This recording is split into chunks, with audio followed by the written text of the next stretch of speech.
Hi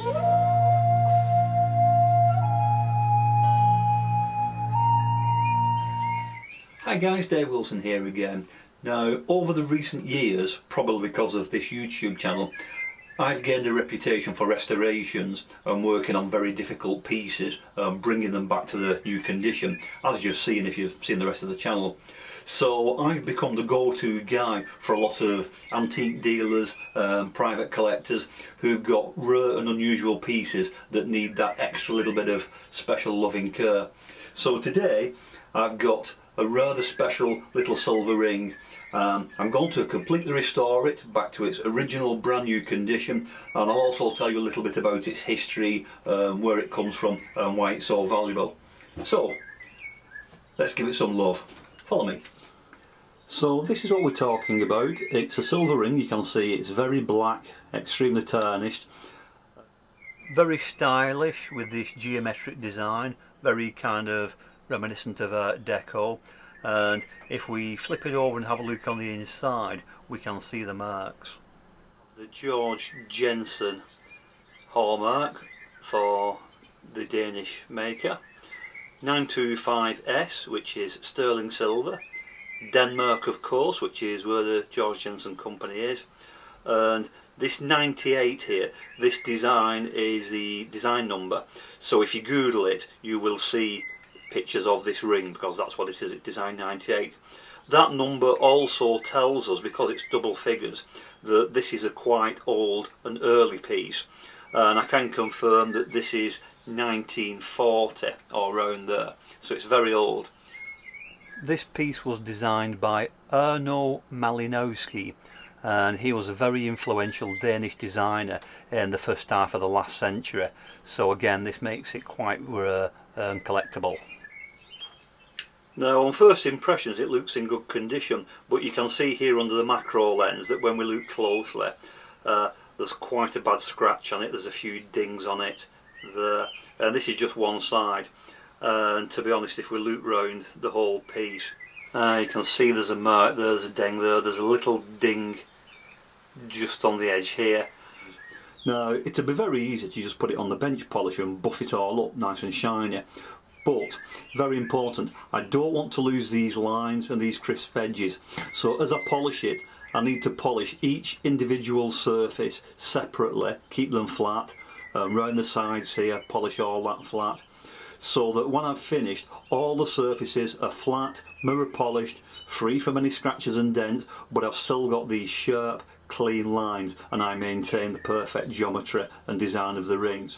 So it all needs to be done very carefully and very precisely in order to maintain the value and the history of this ring.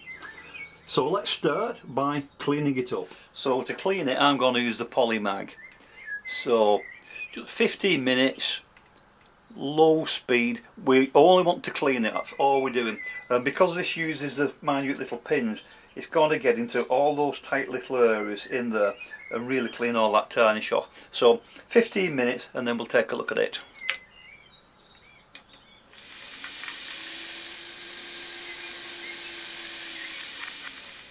I checked the piece after 15 minutes and it was still quite black, so it's now at 45 minutes. There's still some tarnish, but we can see these marks a lot clearer now. Particularly the sides here, you can see there's some quite bad marks. There's marks on the tops. If I flip it round, you can see here there's some quite bad marks on the side. So basically the whole piece, every surface needs to be sanded, polished and restored. So we're going to start by sanding. So just as you've seen before, I'm using a 600 grit emery roll.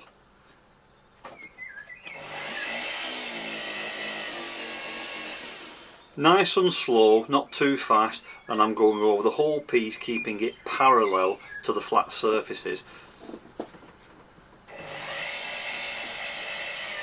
Remember, it's very important, don't just sand the marks out because you'll get indentations. You need to sand the whole surface. So in this case, I'm going to go from this tip all the way around right to the other tip, making the whole surface flat and smooth. So I'm looking for a nice flat satin texture with no marks. So just carrying on very gently. Now I don't know if you can see this on the camera, there's a tiny little dot in the middle there. So again, you know, I can't just sand that, I'm going to sand that whole area until that goes away. So carrying on. With rings that have been worn, you often get little dints on the back there, and it's where it's been whacked on a desk with the hand. They are starting to go, but just a few more passes on the back to get rid of those little marks out to the back there. Once again, you've heard me say this before, very important that I keep the emery and the sanding parallel to the surface. I don't want to round off these corners, more so on this ring because of its very angular shape. I need to keep a nice crisp edge, so parallel at all times. Okay, so we're all done on that part. I've got rid of these dings on the side, the dings on the back and the dings on the other side, and I've now got a nice matte satin texture all the way around the back, so I know that that surface is now dent free. So very gently working it flat, just working my way around that edge, again keeping that edge nice and crisp at 90 degrees. Now here I'm sanding the inside of the ring, but I'm putting my pressure towards the back. I am not touching the area at the front. Remember, those hallmarks are what add the value. Without those marks, this is just an old silver ring. So that's all the edges of the band done. To be honest, they're not too bad. I think because of the width, these sides here are what have taken most of the dents and dings. So these are what I need to address next. So as always, keeping it parallel, and I'm going to go all the way across. I'm not going to go off the edge, I don't want to round that tip off. So I'll do that surface and then the surface on the other side.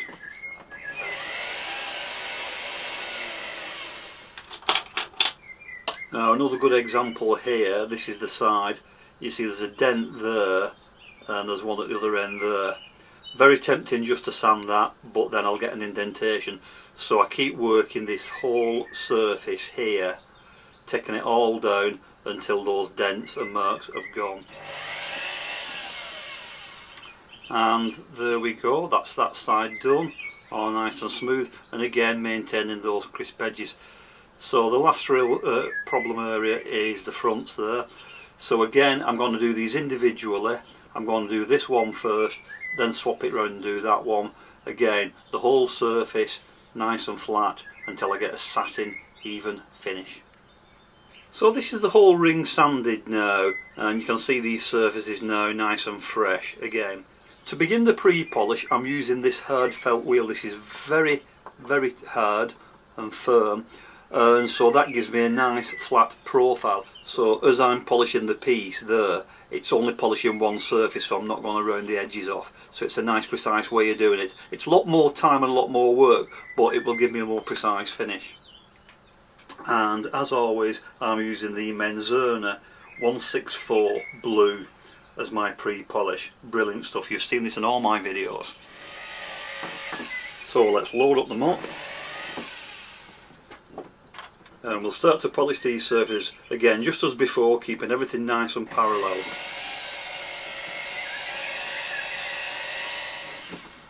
Very important as well, because I was sanding lengthways, I'm also polishing at 90 degrees. I'm polishing in this direction as well, and I think that's very important to keep changing the direction and polishing in one way and then polishing the other way, and then that way it avoids, if you have got any scratches, it avoids making them deeper because you're polishing across them. So keep changing directions, attacking it from all sides. So same again, working along the top, keeping it parallel and keeping these edges nice and sharp, then flip it round and I'll do the same on the front. So join me in a second. Now I'm switching to a wool mop just to do the inside. This is one that's been quite well used, so as you can see it's about half the diameter that it was originally, and what this means is I can polish the inside of the ring but I can keep well away from the hallmarks at the top. So I always keep these old worn out mops because they do come in useful for this. Just round the back, inside of the ring, and keeping away from those hallmarks on the front. I'm now going to do a little bit of blending in just on these little recesses here. So I'm using a bristle brush for this, a little bit of the Menzona polish on, and just get into those little areas, just give them a little bit of a buff.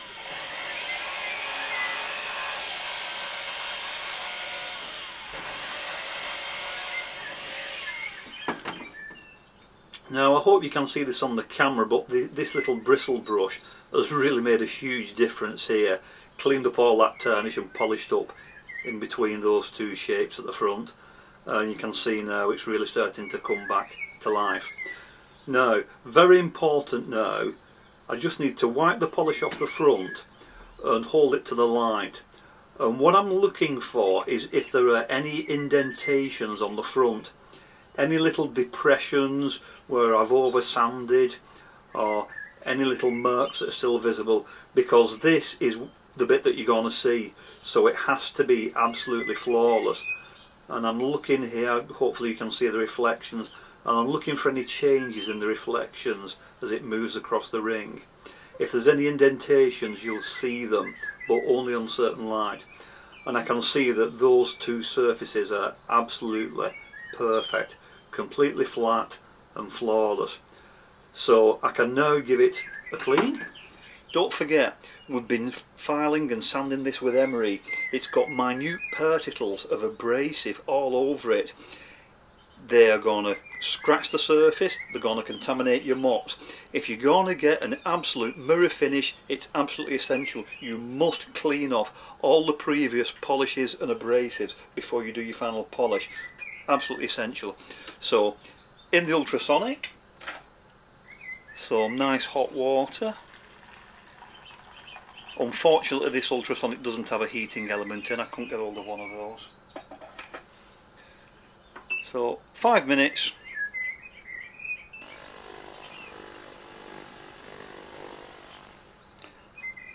So there we go, all spotlessly clean, and there's no traces of the previous polish on it, so we can now apply the final finishing. So starting to look nice now. For the final polish I'm going to use a nice fresh mop. This is a soft loose cotton mop and some of the Menzona yellow polish, and I'm going to go all over everything. Very light touch, keeping it moving, and just going over the whole piece very lightly, giving it that final mirror buff. Almost finished. At this stage I need to just quality control check it. If I do see any little marks on it, then I will revert back to the Menzona blue polish and the hard felt wheel, buff it out, clean it off, and then refinish with the Menzona yellow. And sometimes I'll do that 2 or 3 times just to work on any little stubborn marks that are still persistent. But this looks absolutely fine. So it's just had another ultrasonic clean again to get the final polish off, and I think we're about there. Don't forget to keep your hands clean as well. If you've got polish all over your fingers, you're just going to scratch it up again, so keep your hands clean. Yeah, I think that's absolutely perfect. You can see the reflections on the top there. Nice mirror finish, no dents, no dimples. All the marks and dents off the sides have gone. There's a few scratches and dings around the edge of the band, they've gone.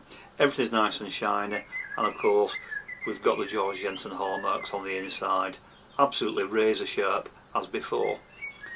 Notice as well too that the edges are nice and crisp. I haven't rounded off any of the edges. Yes, it's taken me a lot longer to do this, but with pieces like this, this is what they need. They just need that extra little bit of special attention and just doing things by hand, nice and slowly, constantly checking, and that's how you get the perfect finish. So guys, I hope you picked up a few tips there. I'm sure that I'm going to get comments about the ring. Depending on how long this video has been out there, it's probably sold, but I'll put a link in the description underneath to the lady that sends me these. She specialises in Georg Jensen and designer pieces, so check out the description if you want to know more about this ring. So, thanks for hanging out with me. I've been Dave Wilson, and I'll see you real soon on the next video. Bye for now.